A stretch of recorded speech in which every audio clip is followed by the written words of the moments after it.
नमस्कार स्टूडेंट, मैं आरपी सिंह मेरे चैनल आरपीएस फिजिक्स क्लासेज में आपका स्वागत करता हूं। आज हम लाए हैं एप्लीकेशन ऑफ बायो-सेवर्ट लॉ और इसमें हम पहला टॉपिक है हमारा कि एक वायर है infinitely long magnetic field due to infinitely long state conductor wire या कंडक्टिंग वायर। हमारे पास एक वायर है और लॉन्ग उसका एक्सटेंशन इनफाइनाइटली लॉन्ग है, उसमें करंट फ्लो हो रही है, उसके कारण हमको मैग्नेटिक फील्ड फाइंड करना है।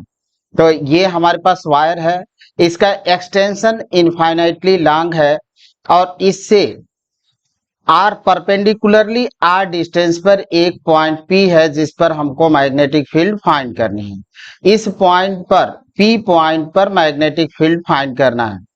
तो इसके लिए क्या करते हैं कि यहाँ से परपेंडिकुलर एक ड्रा कर लेते हैं और ये सपोज करते हैं कि ये वायर से करंट कैरिंग वायर से ये डिस्टेंस पर है, इस पॉइंट पर। अब ये करंट जो था अपवर्ड डायरेक्शन में फ्लो हो रही है। अब क्या करते हैं कि एंड, ये जो वायर के एंड है हमारे, यहाँ से इसका एक्सटेंशन तो हम लोगों ने सपोज कर लिया कि इनफाइनाइट है। अब ये हमने सपोज कर लिया कि वायर का एक्सटेंशन इनफाइनाइट है और इसे इसके परपेंडिकुलर डिस्टेंस ए डिस्टेंस पर एक पॉइंट पी है जिस पर हमको मैग्नेटिक फील्ड फाइंड करनी है। अब इसके लिए क्या करेंगे, हम मानेंगे जैसा कि बायो-सेवर्ट लॉ कहता है कि हम एक छोटे से एलिमेंट के कारण इस पी पॉइंट पर मैग्नेटिक फील्ड को इजिली फाइंड कर सकते हैं। तो एक छोटा सा हमने करंट एलिमेंट या लेंथ एलिमेंट लिया और वो उसकी लेंथ मान लेते हैं डीएल है और इस लेंथ एलिमेंट से इस पॉइंट क्यू पॉइंट का डिस्टेंस हम सपोज कर लेते हैं कि एल है, एल डिस्टेंस है। अब जब बायो-सेवर्ट लॉ में हम लोगों ने देखा था कि जहां से करंट एलिमेंट है और इस करंट एलिमेंट से इस पॉइंट पी पर मैग्नेटिक फील्ड फाइंड करनी है, तो आर डिस्टेंस, तो हमारा जो एंगल होता था वो डीएल और आर के बीच होता था। तो डीएल और आर के बीच का हमने एंगल सपोज किया थीटा। अब इस वायर से देखें कि इसके एंड से अगर पी पॉइंट को मिलाते हैं तो सपोज कर लेते हैं कि ये फाई 1 एंगल बन रहा है और यहां से हम सपोज कर लेते हैं फाई 2 एंगल बन रहा है। दूसरे एंड से वाई एंड से five P point phi 1 angle और एक्स पॉइंट जो होता है फाई 2 एंगल मेक कर रहा है। और ये डीएल पी पॉइंट से जो डीएल को हमने मिलाया है, ये आर डिस्टेंस पर, आर वेक्टर होता है, इसका मैग्नीट्यूड आर सपोज कर लेते हैं। तो इस पॉइंट पर ये जो एंगल है हमारा वो है फाई, ये फाई एंगल। अब इस डीएल एलिमेंट के कारण पी पॉइंट पर मैग्नेटिक फील्ड निकालते हैं अकॉर्डिंग टू बायो-सेवर्ट लॉ। तो डीएल एलिमेंट के कारण मैग्नेटिक फील्ड जो होगा according to Biot Savart law, magnitude of magnetic field due to current element DL at point P, P point पर मैग्नेटिक फील्ड होगा DB equal to mu 0 upon 4 pi I DL sine theta upon R square.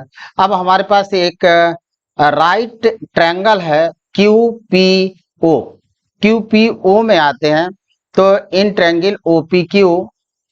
अब यहाँ पे theta plus five plus 90 degree, एक triangle में तीनों interior angle का सम जो होता है 180 डिग्री होता है।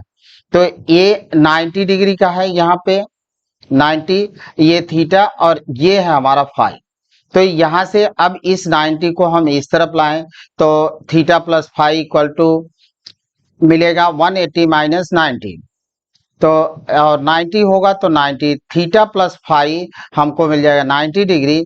अब यहाँ से थीटा कैलकुलेट करें तो थीटा मिलेगा 90 माइनस 5। अब इस थीटा की जगह पर हम 90 माइनस 5 पुट करते हैं तो हमको मिलेगा dB equal to mu 0 upon 4 pi I DL sine 90 minus 5 upon R square. 90 minus theta, sine 90 minus theta होता है कास थीटा, तो यहाँ साइन 90 माइनस 5 हो जाएगा कास 5। तो हम इसको लिख सकते हैं mu 0 upon 4 pi I DL cos 5 upon R square.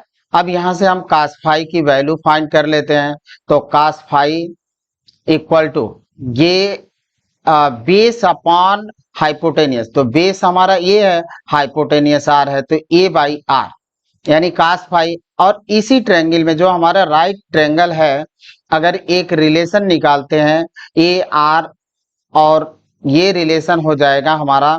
और एक चीज और देखते हैं कि कास फाई हमको मिला, तो आर को हम यहाँ पे कर देते हैं और इसको हम यहाँ पे ले आए, तो R equal to A upon cos phi, और कास फाई 1 अपन कास फाई होता है सेक फाई, यानी आर की जो वैल्यू है इस रिलेशन में डीबी इक्वल टू, उस रिलेशन में हम आर की जगह पर पुट कर सकते हैं ये सेक फाई।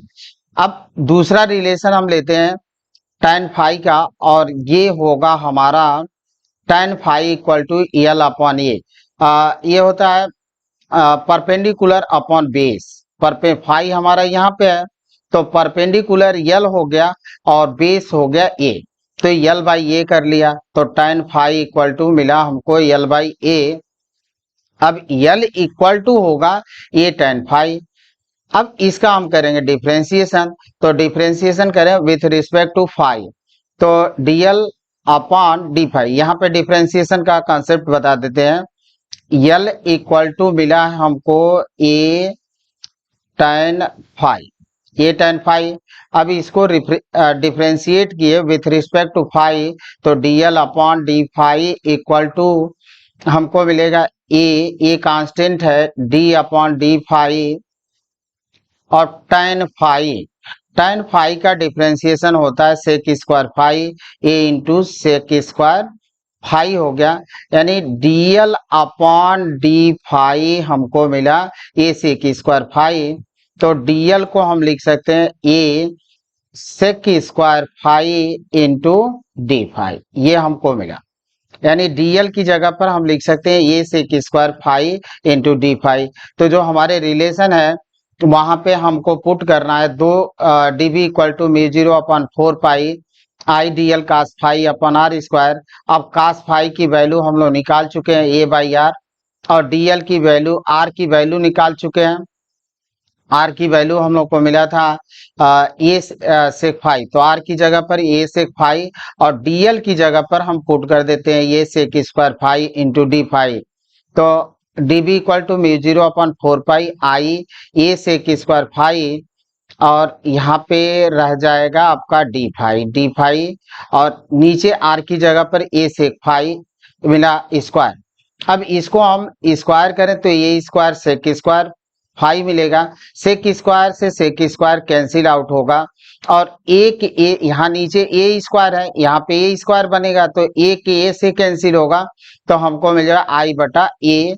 तो इसको हम ऐसे लिख सकते हैं d B equal to mu 0 upon 4 pi I बटा a cos phi into D phi, ये हमको मिला। अब इस डीएल के कारण, इस डीएल एलिमेंट के कारण इस पॉइंट पी पॉइंट पर मैग्नेटिक फील्ड हमको मिला mu 0 upon 4 pi I upon A cos phi D phi. अब क्या करें, इसी तरह से हम छोटे छोटे करंट एलिमेंट तोड़ लें, तो इन सबके कारण जो पी पॉइंट पर मैग्नेटिक फील्ड होगा सबको हम ऐड कर दें, तो हमको पूरे होल वायर के कारण यहाँ पे मैग्नेटिक फील्ड मिल जाएगा। और जोड़ने का काम करता है इंटीग्रेशन, इंटीग्रेशन के कॉन्सेप्ट में यही होता है कि इंटीग्रेशन जोड़ने का काम करता है। तो हम इसका क्या कर देते हैं, इंटीग्रेट कर दें, तो हमको मिल जाएगा होल वायर के कारण पी पॉइंट पर मैग्नेटिक फील्ड। तो यहां से हम लेते हैं dB equal to mu 0 upon 4 pi I upon A minus phi 1 से phi 2 cos phi D phi. अब इस कंसेप्ट को जरा समझे, देखें ये हमारा वायर है और ये पॉइंट P है, यहां से हमने ये एंगल लिया और ये एक एंगल, ये हमारा फाई 2 था और इसको हम लोगों ने लिया था फाई 1। तो अब फाई 1 अगर इस एंगल को, टोटल एंगल अगर हम ऐड कर देते हैं इसमें, तो फाई 1 ये एंगल को मेजर किया जाता है एंटी क्लॉकवाइज में, नीचे के तरफ अगर आप आते हैं, यहां से देखें इस तरफ का अगर एंगल है एंटी क्लॉकवाइज तो इसको लिया जाता है पॉजिटिव, यानी फाई 2 को हम लेंगे पॉजिटिव और जो नीचे की एंगल होगी क्लॉकवाइज डायरेक्शन में उसको लिया जाता है निगेटिव। तो φ1 हमारा निगेटिव होगा और φ2 होगा हमारा पॉजिटिव। तो ये हमारी एक्सिस हो, अगर एक्स एक्सिस तो उसके नीचे क्लॉकवाइज डायरेक्शन की जो एंगल होगी वो निगेटिव, और एंटी क्लॉकवाइज का जो डायरेक्शन का एंगल होगा वो होगा पॉजिटिव। अब dv equal to μ0 upon 4 pi I upon a minus φ1 φ2 cos phi D phi, ये हमको रिजल्ट मिला। ये dv नहीं होगा, यहाँ से अब इंटीग्रेशन हो गया तो d आपका कैंसिल, या इंटीग्रेशन इधर भी लगा लेते हैं। तो ये हमारा इंटीग्रेशन हो गया। अब इसका इंटीग्रेशन करेंगे तो हमको मिलेगा क्या, ये d तो अब कैंसिल हुआ, और cos फाई का इंटीग्रेशन, ये d नहीं रहेगा यहाँ पे, cos फाई का इंटीग्रेशन होगा μ0 upon 4 pi I upon a sine phi, cos phi का इंटीग्रेशन साइन फाई, φ2 माइनस φ1। अब यहाँ पे डेफिनेट इंटीग्रल का एक कॉन्सेप्ट लेते हैं, a to b f of x और dx। अगर इसका इंटीग्रेशन सपोज कर लें कि कैपिटल एफ एक्स आ रहा है और ए टू बी है, तो हम लोग क्या करते हैं कि according to definite integral b को बोलते हैं अपर लिमिट, a को बोलते हैं लोअर लिमिट। तो x की जगह पर पहले हम रखते हैं अपर लिमिट, b माइनस, फिर x की जगह पर रखते हैं लोअर लिमिट। तो ये हो गया, हमको रिजल्ट मिल जाएगा। यानी यहाँ पे फाई के रिस्पेक्ट से हम इंटीग्रेशन किया है, तो पहले हम अपर लिमिट φ2 रखेंगे, देन माइनस लगाकर लोअर लिमिट φ1 रखेंगे। तो ये अब ये यहाँ से कैंसिल हुआ, μ0 upon 4 pi I upon a sine φ2 minus sign minus φ1, ये हमको मिलेगा। और एक और रूल होता है, sine minus theta equal to minus sine theta, ये हमको मिलेगा। तो अब इस माइनस को हटाएं और अकॉर्डिंग टू रूल तो ये माइनस होगा, इसको हम कर लेंगे प्लस। तो अभी आगे अगले स्टेप में इसको हम कर लेते हैं प्लस। तो आइए dv equal to μ0 upon 4 pi I upon a sine φ2 plus sine φ1, ये हमारा रिजल्ट हुआ। स्टेट वायर के कारण, infinitely long straight current carrying straight wire के कारण जो मैग्नेटिक फील्ड हुआ वो हमको मिला इतना। अब यहाँ से आगे बढ़ते हैं और केस हमें राइज करते हैं। पहला केस है, if length of the wire is infinitely long. जो हम लोगों ने पहला केस कंसीडर किया है उसमें माना ही है कि हमारा वायर जो होता है इनफाइनेटली लॉन्ग हो, तो उस कंडीशन में φ1 और φ2 जो होंगे π/2 होंगे। अब इस कॉन्सेप्ट को थोड़ा सा हम बेहतर बनाते हैं। आप आइए, μ0 upon 4 pi I upon a sign π/2 plus sign π/2। अब यहाँ पे एक छोटा वायर हम लेते हैं और ये पॉइंट है हमारा, इस पॉइंट पर जब हम मैग्नेटिक फील्ड फाइंड कर रहे हैं, इस जगह पर ये पॉइंट है और इसमें आई करंट फ्लो हो ही रही है। अब थोड़ा सा आप इस वायर को हम बड़ा करते हैं, यहाँ पे ये हमारा φ2 था और ये एंगल था φ1। अब जब बड़ा किए हम यहाँ पे लाए तो यहाँ से आप इसको मिलाएं आप, तो ये एंगल अब देखें, ये φ2 हमारा इंक्रीज कर गया, φ1 भी इंक्रीज कर गया। अब फिर थोड़ा और बड़ा कर लें और ये बड़ा करें, अब इसको हम मिलाएं तो अब ये देखिए कि ये जो φ1 है और φ2 है वो अगेन बड़े हो गए। तो जब हमारा वायर इनफाइनाइट होगा तो ये पी पॉइंट ऐसे सीधे लगेंगे। तो यहाँ पे जो एंगल मेक होगा वो कितने का होगा, 90 डिग्री का होगा, π/2 का होगा। तो φ1 और φ2 जब इनफाइनाइटली लॉन्ग होगा तो π/2 φ1 φ2 π/2 के इक्वल होंगे। और देन हम साइन π/2 और साइन π/2 की वैल्यू होती है 1। तो μ0 अपन 4 पाई आई अपन ए 1 + 1, ये हमको मिला 2। तो 2i इस तरह से μ0 अपन 4 पाई 2i अपन ए, आप ये रिजल्ट यूज कर सकते हैं, या इस 2 से इस 2 को कैंसिल आउट करें तो आपको मिल जाएगा μ0 upon 2 pi I upon a. Straight infinitely long straight wire के कारण, करंट कैरिंग स्टेट वायर के कारण इसके परपेंडिकुलर अगर ए डिस्टेंस है या आर डिस्टेंस है, इस पॉइंट पर जो मैग्नेटिक फील्ड होती है B equal to mu zero upon 2πi/a। काफी इंपॉर्टेंट रिलेशन है। इसे आप बहुत सारे न्यूमेरिकल इस पर हम लोग करेंगे आगे चलकर, और ये कॉन्सेप्ट आपको ये समझना है कि जो यहाँ पे पी पॉइंट पर मैग्नेटिक फील्ड होगा वो म्यू जीरो अपॉन 2πi/a। इसको आप रट्टा मार लें, और कॉन्सेप्ट हमने बता ही दिया कि कैसे हमको निकालना है। काफी इंपॉर्टेंट रिलेशन है। केस नंबर 2 लेते हैं, और case number, if point P lie at end of the wire, यानी जो हमारा P पॉइंट था, इस पॉइंट, इस जगह पर P पॉइंट, अब इस P पॉइंट को हम शिफ्ट कर देंगे यहाँ पे, इस जगह पर शिफ्ट कर, तो ये एक तो ऐसे हो गया और दूसरा आपका ऐसे हो गया। तो एक एंगल तो हमारी 90 डिग्री की हो जाएगी और दूसरी होगी 0। तो φ1 हमारा π/2, φ2 हुआ 0। तो इस कंडीशन में जो मैग्नेटिक फील्ड होगा mu zero upon 4πi/a sine φ2 plus sine φ1। अब φ2 और φ1 की वैल्यू रखें तो साइन π/2 प्लस साइन 0। एक्चुअल में ये φ2 की वैल्यू 0 है, तो यहाँ 0 रख दें, या तो इसको तो हम इस तरह से लिख ही सकते हैं रिप्लेस करके इधर से उधर।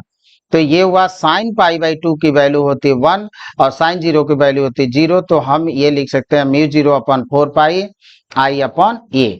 अगर हमारा पॉइंट किसी वायर के एंड पर हो तो उस कंडीशन में म्यू जीरो अपॉन 4πi/a होगा, यानी मैग्नेटिक फील्ड जो होती है हमारी डिक्रीज कर रही है। जब मिड पॉइंट पे हम लोगों ने निकाला तो मिला था म्यू जीरो अपॉन 2π और i/a मिला था, और इस कंडीशन में हमको मिला म्यू जीरो अपॉन 4πi/a, यानी यहाँ पे मैग्नेटिक फील्ड इस पॉइंट से डबल है। अगर यहाँ पे पॉइंट है एंड पर, अगर P डैश सपोज कर लें, तो P पर मैग्नेटिक फील्ड P डैश से डबल होती है। यहाँ पे डबल मैग्नेटिक फील्ड है और एंड पर हाफ हो गई। अब केस नंबर 3 ले लेते हैं। 3 कह रहा है आपसे कि अगर हमारा लेंथ फाइनाइट हो, इनफाइनाइटली लॉन्ग ना हो, उस कंडीशन में हमारा जो वायर है, इस वायर की टोटल लेंथ को हम सपोज कर लेंगे कि ये टोटल लेंथ कितना है, L है। तो अब यहां से और यहां से जो होता है Q और X की दूरी जो होगी वो L/2 होगी, और इसके नीचे की दूरी होगी L/2। L/2 ऊपर, L/2 नीचे, यानी ये मिड बाइसेक्टर पर होगा, मिड पॉइंट पर होगा। इस कंडीशन में हमको जो हमारे एंगल जो होंगे φ1 और φ2, क्योंकि मिड में आ गया तो दोनों एंगल इक्वल हो जाएंगे, φ1 और φ2, और उसको सपोज कर लेते हैं कि एंगल हमारा वो है φ।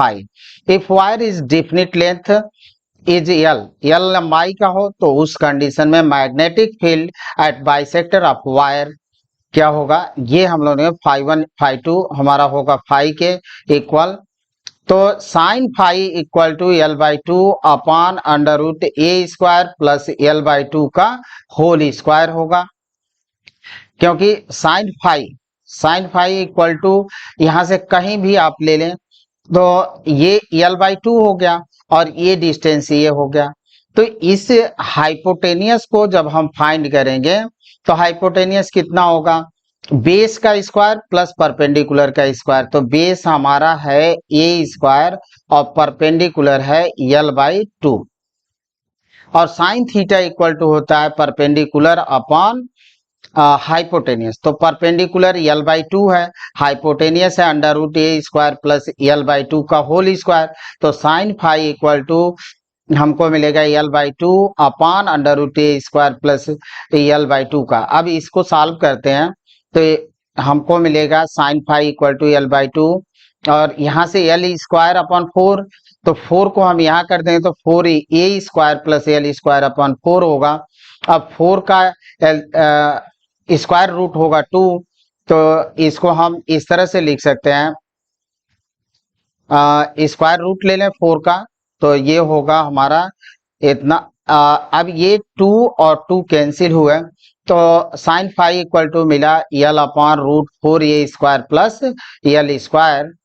Then sine phi equal to मिल जाएगा हमको L upon √4a² plus l square. जो हम लोगों ने स्ट्रेट वायर के लिए इस पॉइंट पर मैग्नेटिक फील्ड फाइंड किया था sin⁵2 प्लस sin⁵1, तो उसकी वैल्यू हम पुट कर लेंगे। साइन दोनों इक्वल हैं तो इतना ही दोनों की वैल्यू आएगी। तो sin⁵ equal to l upon √4a² l square. अब फॉर्मूले में हम पुट करते हैं μ0/4 I upon a sin⁵ plus sin⁵। sin⁵ की sin⁵ की वैल्यू पुट करते हैं तो then μ0/4 I upon a 2 cross l upon 4√4a² plus l। ये हमको l स्क्वायर है, l स्क्वायर होगा तो ये हमको मिला इतना। अब 2 से इसको हम कैंसिल कर दें तो μ0/2 I upon A l upon √4a² plus l square. अगर फाइनाइट लेंथ का होगा तब मैग्नेटिक फील्ड जो हमारी होगी P पॉइंट पर बाइसेक्टर पर μ0/2 I upon A l upon √4a² plus l square, ये हमको मिलेगा। अब यहाँ पे डायरेक्शन देख लेते हैं। डायरेक्शन तो राइट हैंड थंब रूल से देते हैं और राइट हैंड थंब रूल कहता है कि ए The Maxwell right hand thumb rule states that when the conductor is held in our right hand such that the direction of the thumb point in the direction of current and the curl finger gives the direction of magnetic field। यानी हमारे पास wire है और ये wire है इस तरह से और यहाँ पे हैंड है, हमारा राइट हैंड है। अब इस हैंड के राइट हैंड के इस प्रकार हमको इस वायर को हेल्ड करना है कि थंब वायर करंट के डायरेक्शन में हो, तो ये थंब हमारा करंट के डायरेक्शन में है और देन फिंगर को हम कर्ल करेंगे इस तरह से, तो जो फिंगर हमारी कर्ल होगी वो होगी direction of magnetic field line या मैग्नेटिक फील्ड।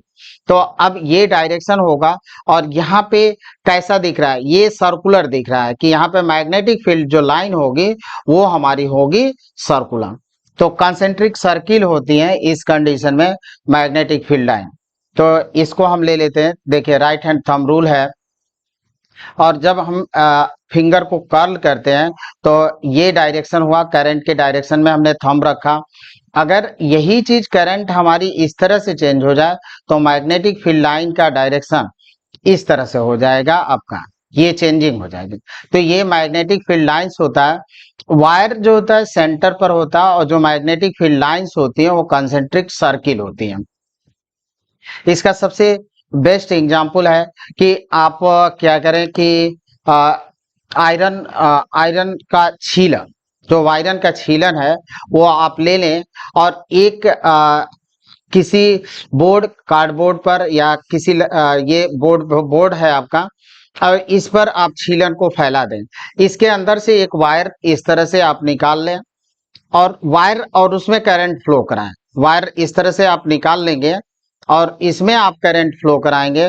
तो जब करंट फ्लो कराएंगे और फिर इसको ऐसे हल्का सा करिए तो आप देखेंगे जो छीलन है, आयरन छीलन है, वो इस तरह से सर्किल में सर्किल बना लेता है। तो यहाँ पे ये दिखता है कि जो मैग्नेटिक फील्ड लाइंस जो हमारी होती है वो कंसेंट्रिक सर्किल होती हैं, कंसेंट्रिक सर्किल होती है। अब यहाँ पे एक क्वेश्चन हम लेते हैं, इसी पर बेस्ड क्वेश्चन है और बहुत ही इंपॉर्टेंट क्वेश्चन है। ये आपका देखें कि एक वायर है, लॉन्ग स्ट्रेट वायर है और उस वायर है उसको एक स्क्वायर के रूप में बेंड कर दिया जाता है और फिर आपसे पूछा जा रहा है कि इस सेंटर पर मैग्नेटिक फील्ड कितनी होगी, जबकि every side of wire is 2a, square के हर साइड 2a के इक्वल है। तो अब यहाँ पे हमको मैग्नेटिक फील्ड फाइंड करनी है। तो ये मिड पॉइंट पर है तो ये डिस्टेंस तो हमारा ये हो गया, यहाँ से यहाँ तक आपका हाफ हो गया और इधर आपका हाफ हो गया, तो ये इधर होगा। अब यहाँ पे अगर दोनों साइड को हम यहाँ पे मिलाते हैं तो ये तो आपका हो जाता है 90 डिग्री, क्योंकि मिड पॉइंट है और ये 45 का है, ये भी 45 का है, तो ये 90, क्योंकि एक ट्रायंगल के इंटीरियर एंगल जो होते हैं 180 डिग्री के होते हैं। तो यहाँ पे हमने इसको मिला दिया और फिर इसको मिलाए तो ये हमारा हुआ 90 डिग्री का, और जब इसका हाफ करेंगे हम तो ये होगा 45 डिग्री, और ये हुआ 45 डिग्री। अब करंट का डायरेक्शन इनवर्ड है, नीचे के तरफ। तो नीचे के तरफ जब डायरेक्शन है तो आपको लूप जहां पे सेंटर है वहां पे मैग्नेटिक फील्ड को आपको देखना है। तो ऐसे डायरेक्शन है, और डायरेक्शन के आपको थंब रखना है, तो थंब रखिए। जब वायर के सेंटर पर जाएंगे तो यहाँ पे देखें कि अपवर्ड मैग्नेटिक फील्ड का डायरेक्शन जो होता है अपवर्ड है, यानी ऐसे थंब हमने रखा थंब को, और इस तरह से जब हम इसको ऐसे करेंगे, इस तरफ तो इनवर्ड है, इसका कहाँ हो रहा है सेंटर पर आउटवर्ड, सेंटर पर आउटवर्ड जा रहा है। अब ये डायरेक्शन देखें यहाँ पे, इस तरफ इस वाले वायर में जो करंट का डायरेक्शन है ऐसे है। अब फिर हम थंब ऐसे रख रहे हैं इस डायरेक्शन में, और जब इस डायरेक्शन में हम थंब रखेंगे फिर कर्ल करेंगे तो ये कहाँ पे है आपका अपवर्ड है डायरेक्शन में, सेंटर पर अपवर्ड। फिर उसके बाद से जब हम इस साइड पर आएंगे, यानी इस साइड के कारण जो मैग्नेटिक फील्ड हुआ यहाँ पे अपवर्ड हुआ, अपवर्ड को हम ये रख लेते हैं। अब ये 1 मान लें, 2 साइड के कारण भी यहाँ पे अपवर्ड है। फिर ये थर्ड साइड है, थर्ड साइड के लिए हम लेते हैं।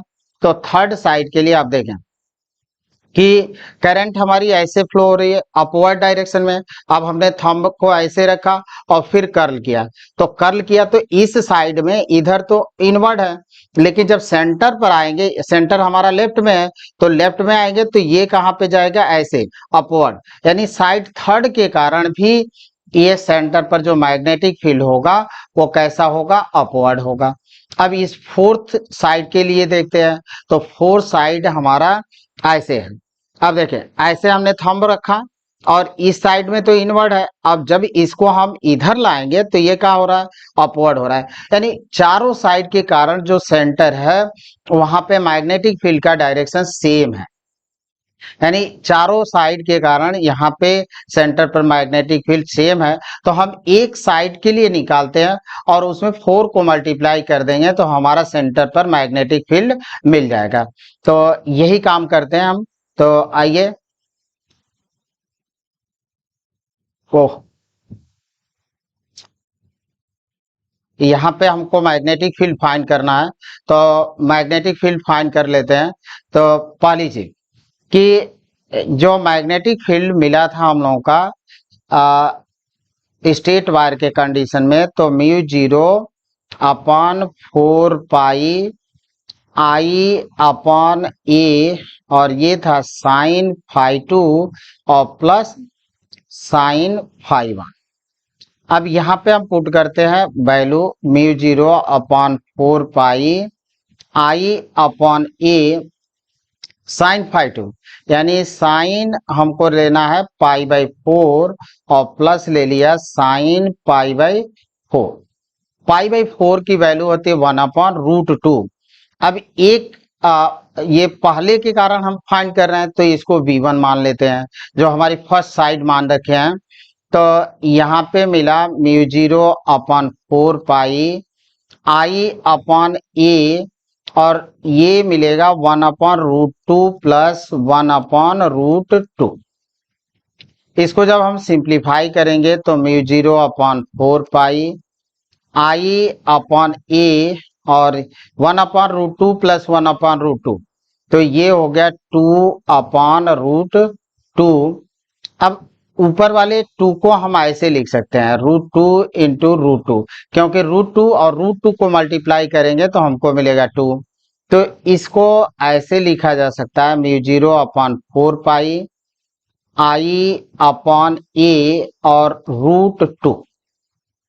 अब हमारे पास साइड है 4, एक साइड के कारण मैग्नेटिक फील्ड मिली हमको mu 0 upon 4 pi I upon A root 2, और 4 साइड है तो, और सेंटर पर चारों साइड के कारण जो मैग्नेटिक फील्ड का डायरेक्शन है वो सेम है।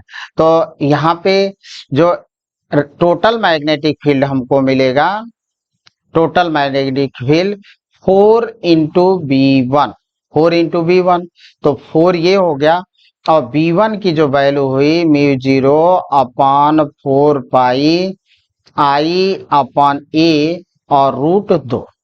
अब इस 4 से 4 को कैंसिल करें तो μ0 √2I अपॉन ये हमारा मैग्नेटिक फील्ड होगा सेंटर पर। वो अगर वो मान लेते हैं तो B0 μ0 √2I upon A. Thank you student. अगर वीडियो अच्छी लगी हो तो लाइक करें, कमेंट करें, शेयर करें और मेरे चैनल को सब्सक्राइब भी करें। धन्यवाद।